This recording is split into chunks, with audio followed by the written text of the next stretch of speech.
ಎಲ್ಲರಿಗೂ ನಮಸ್ಕಾರಗಳು. ನಾವು ಈಗ ನಾಯಿ ಕಡಿತದ ಬಗ್ಗೆ ಮತ್ತು ಅದಕ್ಕೆ ಕೊಡುವ ವ್ಯಾಕ್ಸಿನ್ ಬಗ್ಗೆ ಒಂದು ಮಾಹಿತಿ ಕೊಡುವ ವಿಡಿಯೋ ಮಾಡ್ತಾ ಇದ್ದೇವೆ. ನಾಯಿ ಕಡಿತದ ಬಗ್ಗೆ ಒಂದು ಚಿಕ್ಕ ಮಾಹಿತಿ ಕೊಡ್ತಾ ಇದ್ದೇವೆ.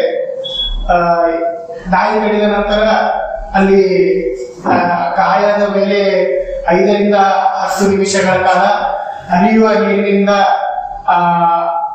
ಟ್ಯಾಪ್ ವಾಟರ್ ಇಂದ ಹೊಸ ಸಾಬೂನು ತೆಗೆದುಕೊಂಡು ಸ್ವಚ್ಛವಾಗಿ ತೊಳೆದುಕೊಳ್ಳಬೇಕು. ನಾಯಿ ಕಡಿತವನ್ನು 3 ವಿಭಾಗಗಳಾಗಿ ವಿಂಗಡಿಸಬಹುದು. 1ನೇ ಕೆಟಗರಿಯಲ್ಲಿ ನಾಯಿಯು ನೆಕ್ಕಿದರೆ ಅಥವಾ ಆರೋಗ್ಯವಾಗಿರುವ ಚರ್ಮದ ಮೇಲೆ ನಾಯಿಯು ಮುಟ್ಟಿದರೆ ಯಾವುದೇ ರೀತಿಯ ಲಸಿಕೆಯ ಅಗತ್ಯವಿಲ್ಲ. ಕೆಟಗರಿ 2ರಲ್ಲಿ ನಾಯಿಯು ಚೂರಿದರೆ ಅಥವಾ ಯಾವುದೇ ರಕ್ತಸ್ರಾವ ಇಲ್ಲದಿದ್ದಲ್ಲಿ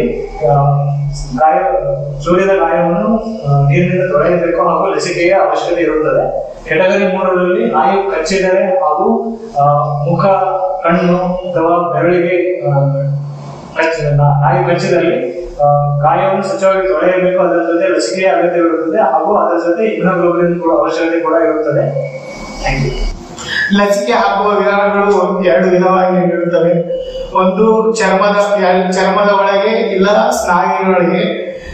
ಚರ್ಮದ ಒಳಗೆ ಆರ್ಮಲ್ಲಿ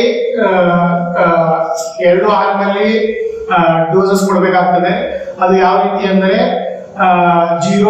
3ನೇ ದಿನಕ್ಕೆ ಮತ್ತೆ 7ನೇ ದಿನಕ್ಕೆ 21 ಅಥವಾ 28ನೇ ದಿನಕ್ಕೆ. ಮತ್ತೆ ಇನ್ನೊಂದು ಸ್ನಾಯು ಒಳಗೆ ಆರ್ಮಲ್ಲಿ ಅಥವಾ ಲ್ಯಾಟರಲ್ ಥೈಯಲ್ಲಿ ಕೊಡ್ಬೋದು.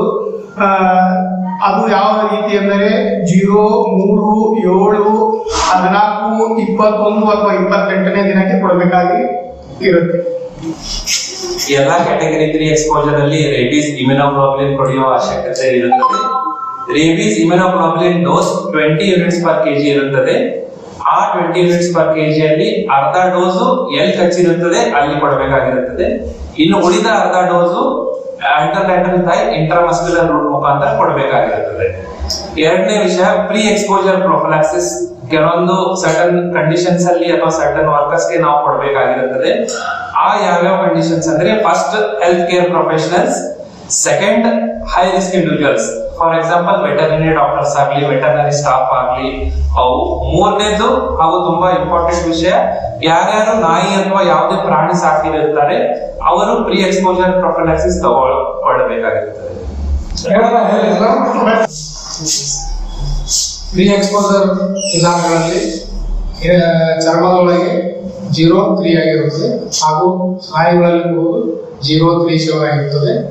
ನಾಯಿ ಕಡಿತ ಗಾಯ ಚಿಕ್ಕದಾಗಿರಬಹುದು, ಆದರೆ ರೇಬೀಸ್ ಜೀವಕ್ಕೆ ಆಪತ್ತು.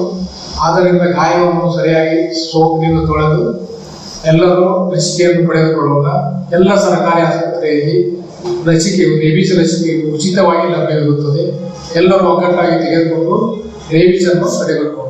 ಹುಚ್ಚು ನಾಯಿ ಕಡಿತಕ್ಕೆ ತಪ್ಪಿಸ್ಕೊಳ್ಳಕ್ಕೆ ಆಂಟಿ ರೇಬೀಸ್ ವ್ಯಾಕ್ಸಿನ್ ಮತ್ತು ಇಮ್ಯುನೋಗ್ಲೋಬುಲಿನ್ ಕೊಡುತ್ತೆ ಅಂತ ಈಗಲೇ ಹೇಳಿದ್ವಿ. ಅದು ಯಾರ್ಯಾರು ತಗೋಬೇಕು ಅನ್ನೋದಂದ್ರೆ, ನಾಯಿ ಕಡಿತ ಆಗಲಿ, ಬೆಕ್ಕಾಗಲಿ, ಇಲ್ಲ ಹಂದಿ, ಬಾವಲಿ, ಈ ಥರ ಯಾವುದೇ ರೀತಿ ಎನಿಮಲ್ ಇದ್ರೂ ಸಹಿತ ಒಂದೇ ವ್ಯಾಕ್ಸಿನು, ಅದು ಆಂಟಿ ರೇಬೀಸ್ ವ್ಯಾಕ್ಸಿನ್. ಅದು ಬಿಟ್ಟರೆ ಇಮ್ಯುನೋಗ್ಲೋಬುಲಿನ್ ಅಂತ ಕೊಡ್ತೀವಿ.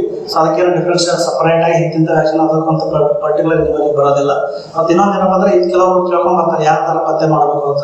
ಆ ಥರ ಇಂಥದ್ದೇ ಪತ್ತೆ ಮಾಡಬೇಕು ಅಂತ ಏನಿಲ್ಲ. ಎಲ್ಲ ದಾಡಿ ಮಾಡ್ಕೋಬೋದು, ಆರಾಮ್ ಯಾವ ಥರದ ಊಟ ಮಾಡ್ಕೋಬೋದು, ಸ್ಕಟಿಂಗ್ ಮಾಡ್ಕೋಬೋದು. ಅದಕ್ಕೆ ಯಾವುದೇ ಥರದ ಅಭ್ಯಂತರ ಅಥವಾ ಏನೋ ತೊಂದರೆಗಳು ಇಲ್ಲ.